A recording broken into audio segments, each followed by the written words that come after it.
Hey everybody, welcome to another episode of Everyday Strong with Dr. Michael G. Daniels. This is your host, C.B. Baker.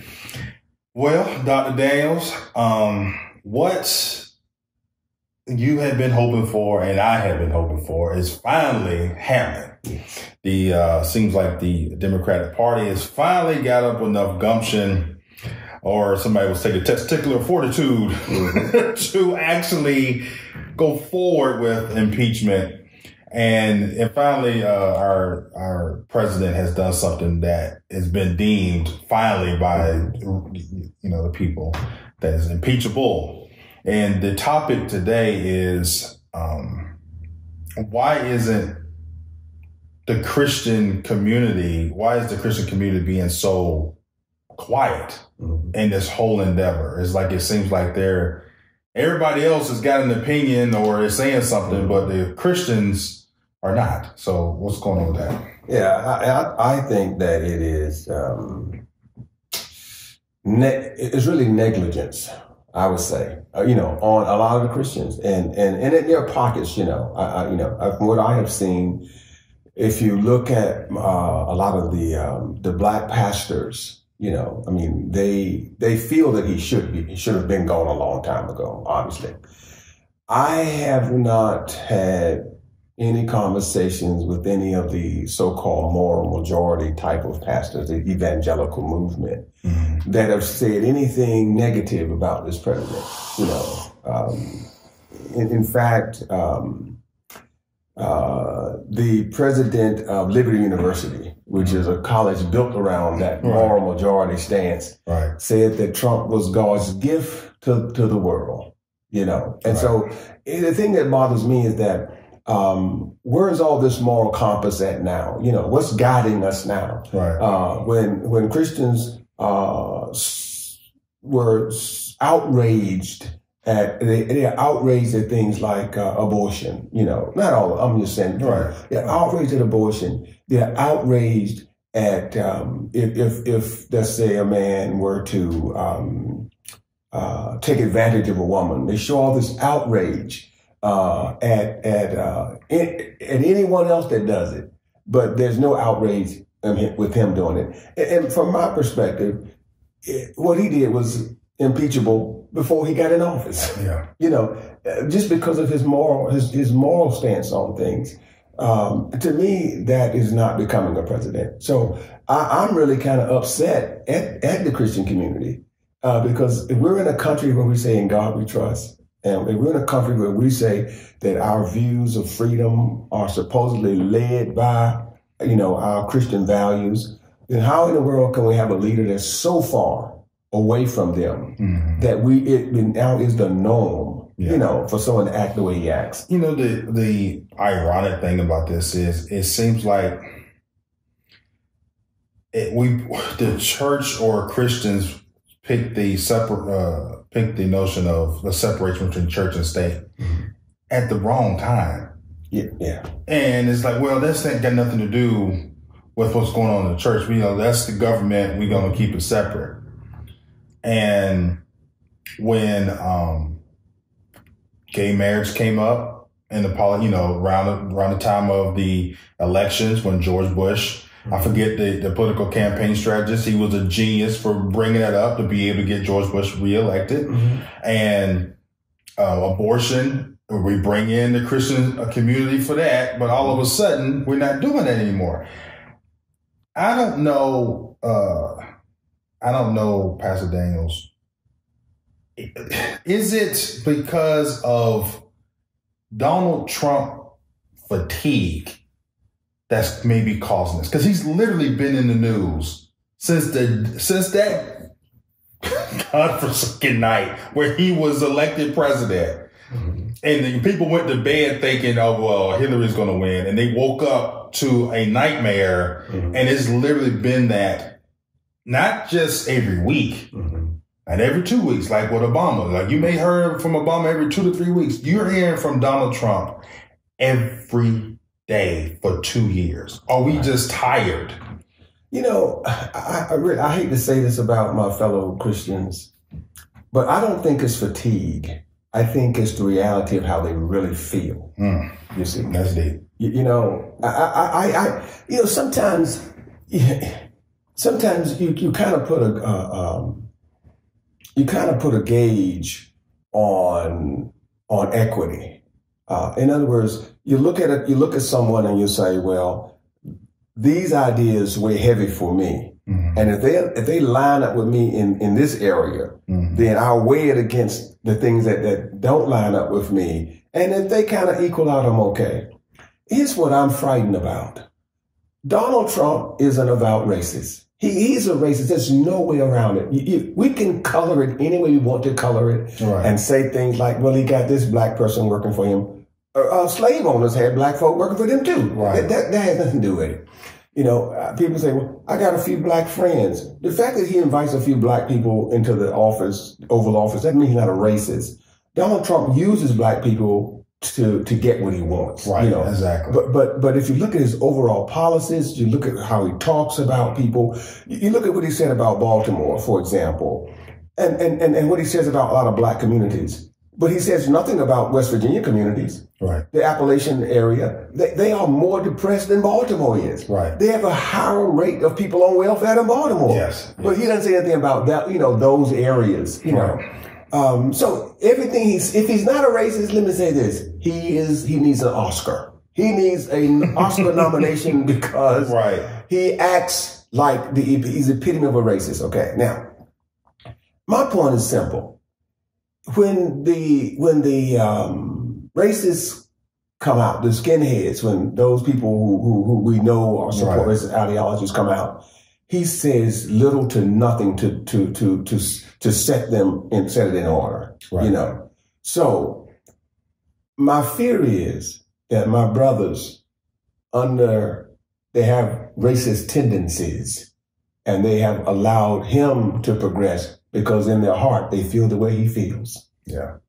That's what's scary to me. Yeah, it is very scary. I had heard that he was even tweeting about certain things about, you know, invoking or implying on civil war if I get impeached. It's like, this is real. This isn't reality TV. Right. This is real stuff. You get real people lives at hand. And that's what I always tell people, you know, it's like, well, what has Trump actually done? You know, he's mouthed off a lot. You know, he passed the tax thing and he helps some people, hurts other people. But that is normal politician stuff. Right. But the thing, when you cross the line, in my opinion, to where you start affecting, like, literally the life, you either having a life or you're not having a life. That is where you cross the line with me. You can sit up and do all the rhetoric and all that stuff. I get it. It's 2019 and media's all around you. Okay, you're playing to the media. But when you start doing stuff like that, and then when you're talking to the president of Ukraine, and what makes it so crazy is he literally said, I released a transcript. I didn't do anything wrong. Right. I didn't do that. I was like, what? It's like, it's literally right there in black and white. And it literally took that black and whiteness of it being in the transcript for the Democrats to say, okay, we can now move forward. Sure. But his arrogance, he is suffering from some type of mental lapse, or he's just so arrogant that he will be able to do anything he wants. And that's the part that I think has a lot of people like really frustrated. Like, okay, like somebody needs to reel him in. Sure. And for the supporters that's out there, I want to say this. I am not talking about Trump, the actual person. I'm talking about his behavior. Like, if you was personal friends with Trump and you are personal friends with Trump and you view him to be a great person, so be it. But how does he treat you? What's his behavior around you? I'm looking at his behavior. He is not behaving like an elected president. Right. That's what I'm focused on. I'm not focused on Trump the person, this, that, and other. And I think, granted, I agree. He's a racist because his behavior is pointing in that direction. Sure.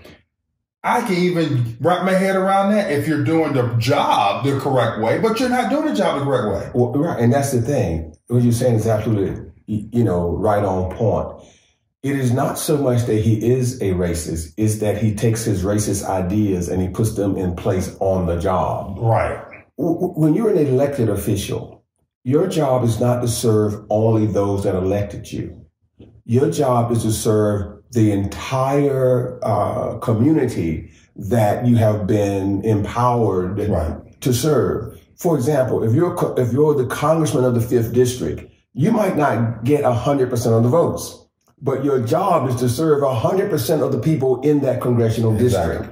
So if you're the president of the United States, if 37% of the people resulted in your being elected, you're responsible not to the 37%, you're responsible to 100%. He does all he can do to keep the country divided. That's why I think he's a racist.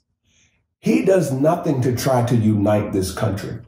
And in fact, again, when I talk about the Christian community, you think about what a pastor put out there. This is a pastor of a church where he says that he is for the Bible. He is for loving his brethren. And he puts out there, if Donald Trump is impeached, it will incite civil war.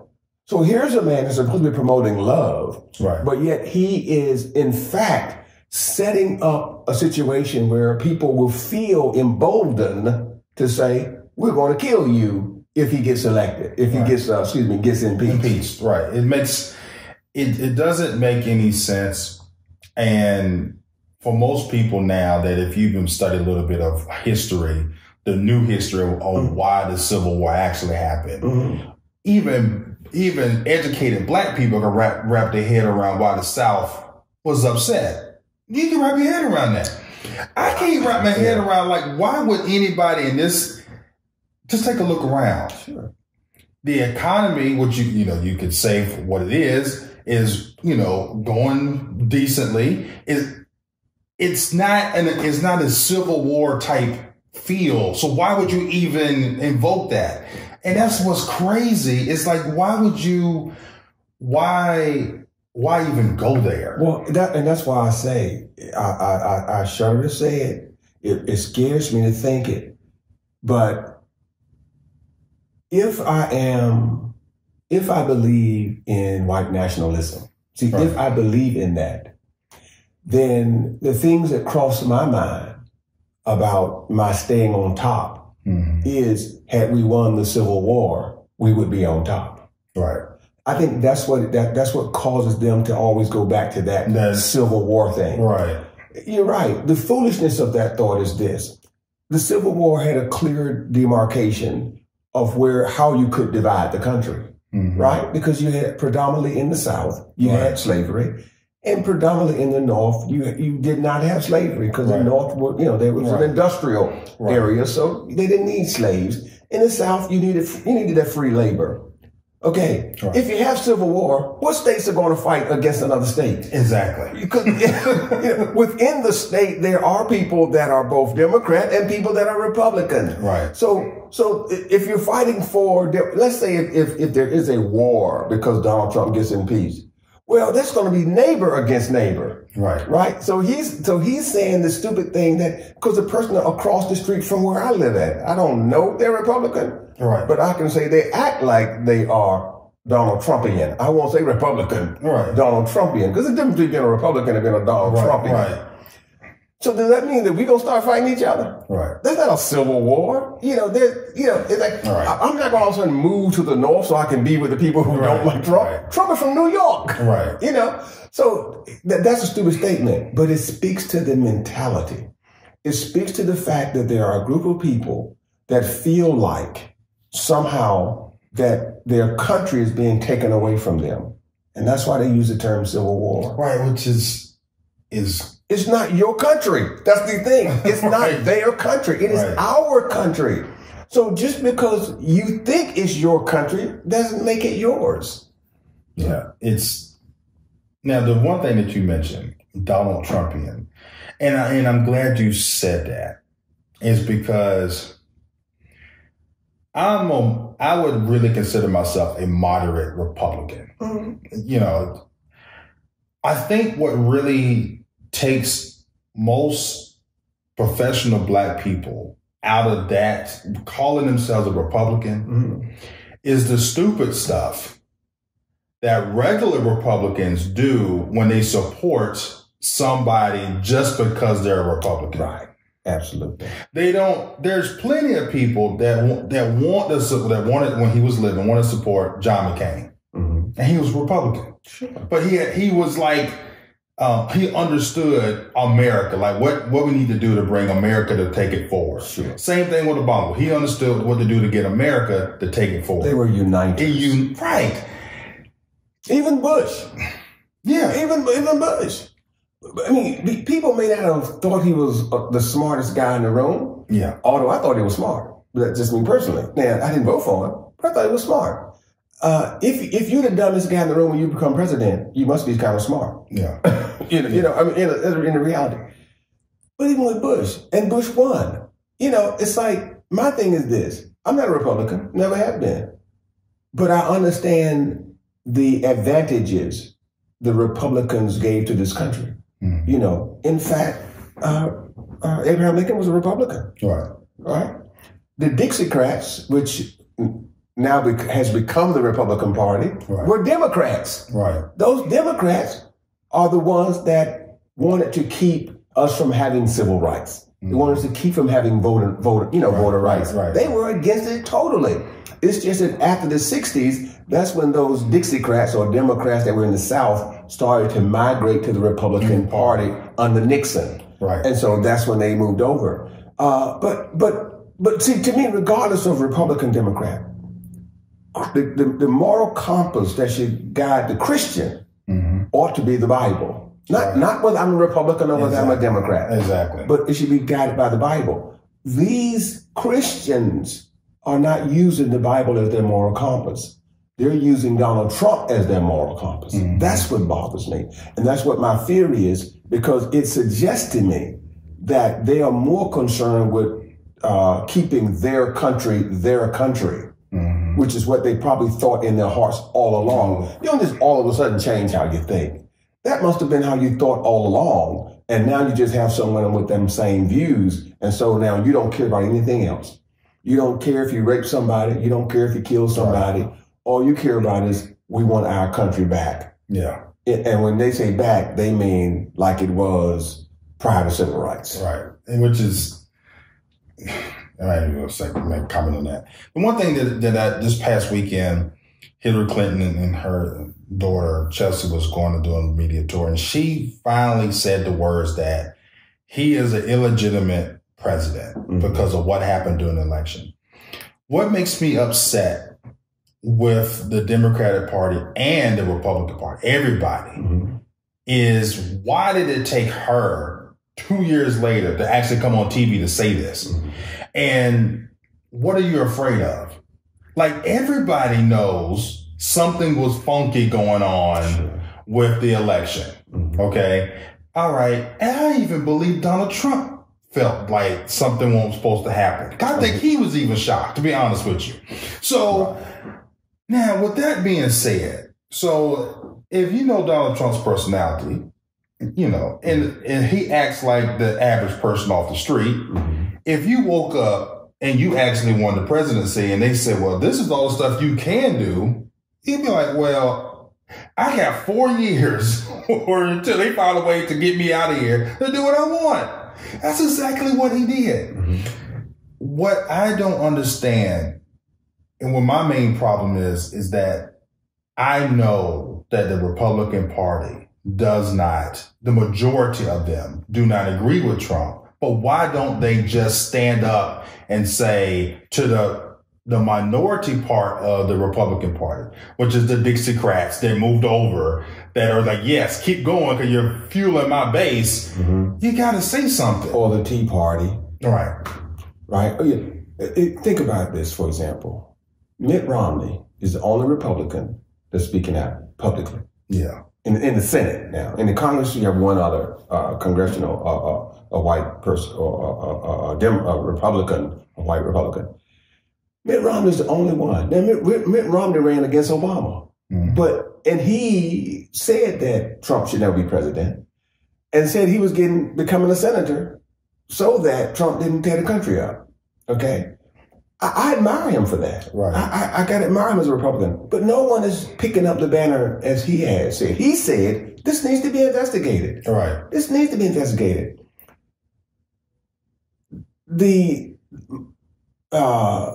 If you look at the other Republicans, you look at who is in charge of the Senate, for example, Mitch McConnell said about Obama, our entire goal is to make sure he's a one-term president. That's what he said publicly on TV. Right. That's our goal is not to fix the economy. Our goal is not to make sure you have better health care. None of that stuff he said. He said, our goal is to make sure this president is a one-term president. And so they blocked legislation to make us better. They would not cooperate because that's all they wanted to happen. Now, he said we were going to harass Obama, and they did. Mm-hmm. Now they're saying, the same guy is saying that what was happening to Trump is he's being set up. When nobody, and he knows nobody set up Trump, nobody put Trump on the phone call. Right. So now they're saying that this whistleblower was somehow some deep state spy.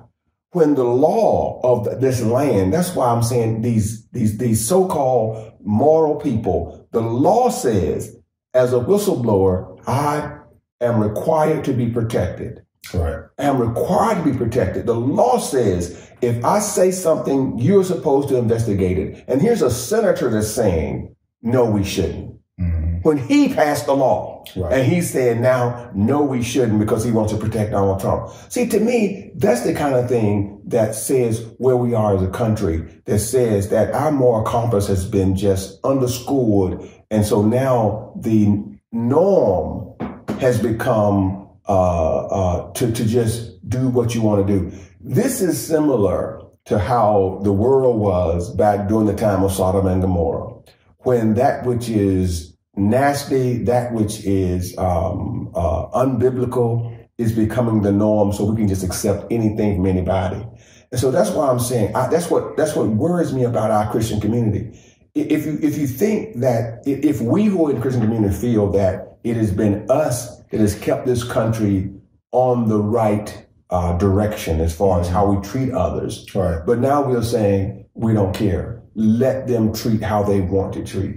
You know, this guy puts his life on the line. His life has been threatened. They have a $50,000 reward out to say, you know, for whoever will say who he is. Mm-hmm. You know, when the laws are down to protect him, that president is saying, I want to know who he is. When he knows it's illegal for him to know who he is, but yet he's saying, I want to know who he is. You know, I'm just saying Christians need to step up. Christians need to step up. Christians need to say, you know, we want to be the salt of the earth. Mm-hmm. We want to make sure this country moves in a way where we can be proud to say, I'm an American. But they have fallen back. They have not done what they said they were going to do. And to me, it is a shame that we don't do that. There's not a Christian in this world and in this country that can honestly say that they believe that Jesus would be happy with us doing nothing, that Jesus would be happy with us allowing this guy to just lie. I mean, in the morning, he'll say one thing. In the evening, he'll say another thing. And they'll put the two up there together. And he'll say, I didn't say that. Right. But it's right there on the news clipping. Right. You know, it's a lot of people, I think, equate to saying something or doing something to more or less a violent way. But you don't have to do that. Literally, one of the biggest messages is to show up. Not to literally march from where you at to Washington, D.C. Like pick a day and just say Christians show up at the Capitol on this day. Sure. It literally just stand there, get your permit together, and then have the masses of thousands of people that's there just speaking, praying, and doing stuff. Say this is not what we as this country want. Absolutely. And it would fit. then it will resonate to the, it's okay. Even to the other Christians who sit back and I don't want to say something because it may hurt my pocketbook, or I don't want to say something because I'm in this neighborhood full of all these people and I don't want nobody to look at me differently. Because you have the same situation in the slave times, post Reconstruction, Jim Crow. All the white folks wasn't like that, but they was like, what you gonna do if you're on the street and everybody else around it and they believe one way and you believe something different? Are you gonna stand up? I can wrap my head around it. But Christians, you cannot, in this moment, you cannot sit in the back room and wait for a vote to come about, to go behind the curtain and say, well, ain't nobody gonna see me vote for Obama. But I'll come out and say, oh, I voted Republican. But somebody white click the button. Somebody Republicans click the button. You know what I'm saying? But we're at the point now you can't wait to do that. I will say this. There's even a more simple way to do it. For example, before the letter came out, polling said that only a little over 35% of people thought that the president should be impeached. Yesterday, a new poll came out, said that 47% of people think he ought to be impeached. Now, congressmen are home now. They're coming home because they got a break, 2-week break. Like for example, 5th District Elaine Loria, she's having town hall. And Bobby Scott having all those congressmen are having town halls right now. Let's say you're afraid you don't want to show up because you don't want your neighbor to see you there saying that you want him impeached. All you got to do is get on the phone and call the congressman and leave a voicemail for him. That's all you got to do. If you flood that phone and say, hey, you know what? We're tired of this. We support you in investigating him. And I think a lot of people don't understand that. The impeachment procedure is not about kicking him out per se. Impeachment is to try and find the facts. You impeach him so you can get the facts out on the table so the public will know the facts. Now, if the facts say that he should go, then he go. If the facts say he shouldn't go, then you don't go. But Mitch McConnell and the senators are saying without even reviewing the facts, he ain't did nothing wrong. Right. How do you know he ain't done anything wrong when you haven't reviewed the facts yet? Right. And you need the facts on the table. And the Democrats have been afraid in the past because they say the polls suggest we shouldn't do it. Right. When the last time a local judge or a local district attorney decided not to prosecute by checking the polls? Right. Exactly. That's not what you do. Right. You go through the procedure because that's what the procedure is there for. This is what's so crazy to me. Bill Clinton had sex with a young woman, and the moral majority said impeach him. Right. Over a line under oath. For having sex, because he said, I did not have sex with that woman. Right. Now, this president has lied, did so much stuff. And they're saying he did. Let me tell you something. I've been a Christian for a long time. I do not condone adultery. I do not condone fornication. But there's a big difference between having sex with a young woman and doing everything this guy's done. And he's had sex with people too. Right. We know that because he paid one of them off to be quiet. Right. So if you pay one off to be quiet, that's equivalent to what Bill Clinton did. But they ain't impeach him for that. Right. So I'm just saying the moral equivalent is crazy of how the Christian community. I'm not talking about non-Christians because non-Christians, I get it. They're about their pocketbook. But the Christian community should not be just about their pocketbook. The Christian community should be about what is right in the eyes of God. So let me ask this critical question here. Is this evidence that the faith of Christianity does not have the deep following that it once did? I don't think it ever had the real belief that they should have had. And that's why I'm saying that's what scares me, is that my thought was they had moved. The Klan are Christians. Right. The Klan believe they're Christians. They Right. So even as Christians, they still believe in hanging black folk. But then even in that example, we're talking about a small minority of the minority of like it's real small. But now we're looking at the whole group of Christians. Well, no, that's my point. See, that's what I'm saying, right? My point is that if you go, like you took a historical look at it earlier, right? So let's say you go back to slavery time. Most of the people that owned slaves were Christians. Christians, right? Right. Most people that fought in the Civil War were Christians. At least that's what history should suggest. But they still fought. They say for states' rights, but what was the right they were trying to protect? Right. Slavery. Right. It was economics, basically. Right. Okay.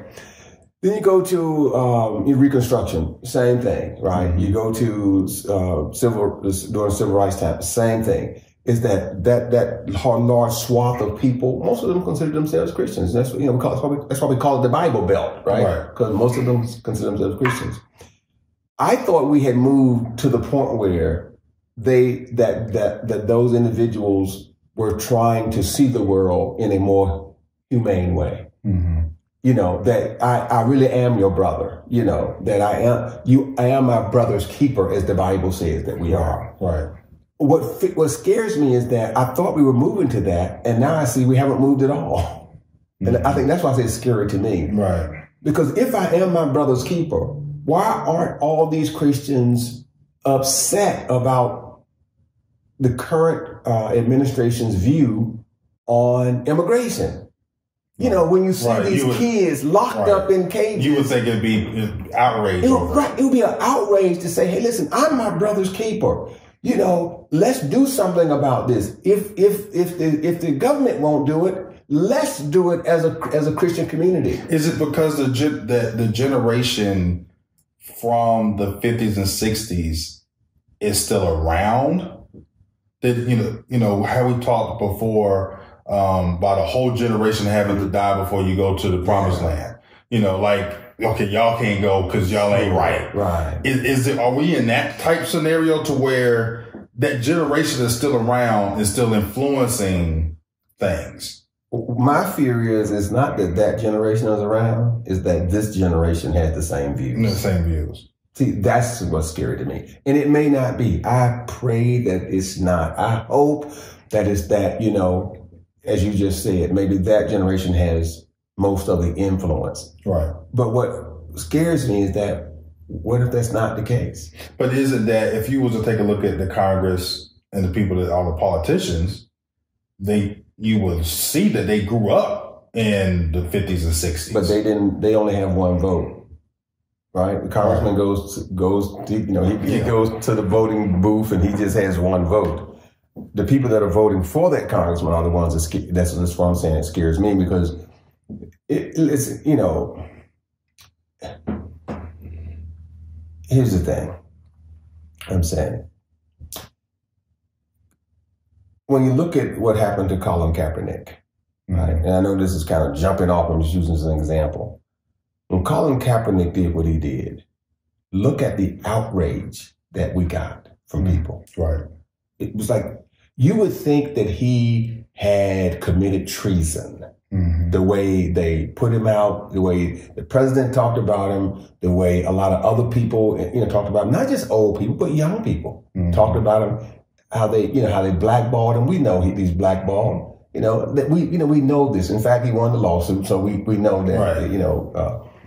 Now, what I'm saying is this: how can they be that outraged about a football player kneeling and not be outraged about a little kid who's been taken from his mother that's only 2 and 3 years old? Right. And then people dying in the camps. Right. See, we don't get that kind of outrage. We don't get that. And this is on football. Now, football fans are not all 70 years old. That's true. A lot of football fans are young.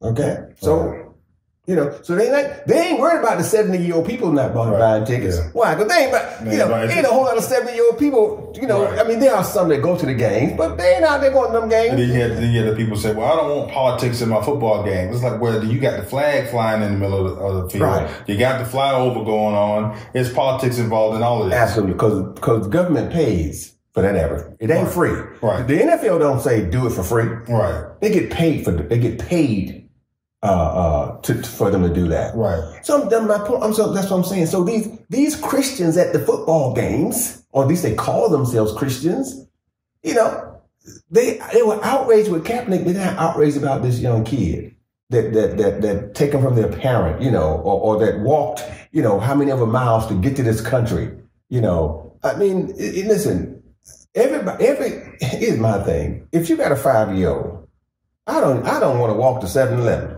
Okay, if you got a 5-year-old that walked from Colombia to the United States, and he gets here and you say send him back, right? You a kid walked that far? Come on, I mean, just the humanity should say, let me put him up in a nice place, right? Let me give him a nice meal, because look what he's gone through to get here. You don't go through all that unless where you're coming from is hell, right? Exactly. You know, it's just not, it doesn't make sense. Now, I get it. There could be that there are some terrorists coming in, but here's my problem. Why is it you don't think any terrorists can come in from Canada? Right. Exactly. Right? You want to build a wall on the southern border, but you don't want to build a wall on the northern border, like a tourist can't just walk through the woods from Canada here. Right. Well, there is absolutely no wall. Right. Right. There's nothing. You know, right. So, see, that's why I have a problem with this. You know, it's about keeping the terrorists out. No, it ain't. It's about keeping brown people out. And that's why I'm saying what I say. It hurts me. It really does hurt me that here we are, a nation that say in God we trust, that say that we are a Christian community, even if you're an Islam community, because they believe in love too. Right. Even the Hebrews, whatever your religion is based on, you know, us having compassion for people. But yet we all of a sudden say, not really. We want this country to have compassion on a certain group of people. I don't mean everybody, you know, they don't say that, but I mean, that's the way he frames it. And so he's getting so much support that people are afraid to do anything. So if they're afraid, I think they have a valid reason. I think that must mean that these senators know that their constituents, if they do anything, will vote them out. Right. And if your constituents will vote you out because of that, that means this country isn't what we thought it was. Right. And one of the biggest scare tactics, or not scare tactics, what I'm scared of, is every piece of freedom that we have was put in as an amendment to the Constitution. Sure. The Constitution was an open document, able to move with the times, but it also can be undone. Absolutely. And a lot of people don't understand this. If you keep down this same path, if you don't start standing up, you can see the Civil Rights Bill be undone. Well, the Voting Rights Act was undone. No, right. You can see the stuff undone. And you can see the 13th Amendment undone. You know, not the 13th being amended, but literally undone, which would bring back what? Okay, well, some of them will be back in shadows, right? So being sold, right? That's how serious. It's like it's a slippery slope once you get to this stage, and I think I could say for my generation, because I grew up, I was brought up in a generation where, in the late 70s, born in 78, in the 80s, none of this stuff was really going on. Yourself, you came through the Jim Crow era, so you remember how it was. And the kids now, they're so ingrained in looking at social media, looking at TV, they don't really realize that if you don't go out and vote, right. Some of this stuff we're going through some major changes or some major stuff that could change, but you can stop it from changing. Right. And the voting bloc of Christians is probably the largest voting bloc in this country. There are more Christians than there are people from the Nation of Islam. Right. There are more Christians than there are Jews. There are more Christians than they are Buddhists. There are more Christians of the major religions. There are more Christians than anybody. Right. Okay. Now, wouldn't you think that there's only one Bible It's not like it's 5 Bibles. Right. Wouldn't it stand to reason that if Jesus said the greatest commandment is to love God with all your mind, body, heart, and soul, the second is likened to the first, to love your neighbor as yourself? Simple. It's not rocket science. It's just simple. Wouldn't it stand to reason then, if Christians are the largest voting bloc, that we would vote in a way to demonstrate we love our neighbor as ourselves?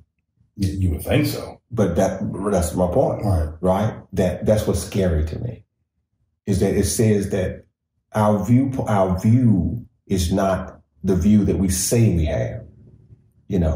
Our view is the view that says, I'm not loving my neighbor, I'm loving me and those who look like me. That's what it seems to be coming across. Because last time I checked, Mexico was our neighbor. Right. That's right. Their borders haven't changed. We don't love them as we love ourselves. No. That's not how this country... We haven't given them the support to be able to handle the cartels down there. We just kind of just let it just... No. But then flip side, that's what you talking about we need a wall for. Right. So we can isolate ourselves from them. See, that's not loving your neighbor. Right. It's just not... That's to me, that's what's scary about it. Yeah. Very, very scary times.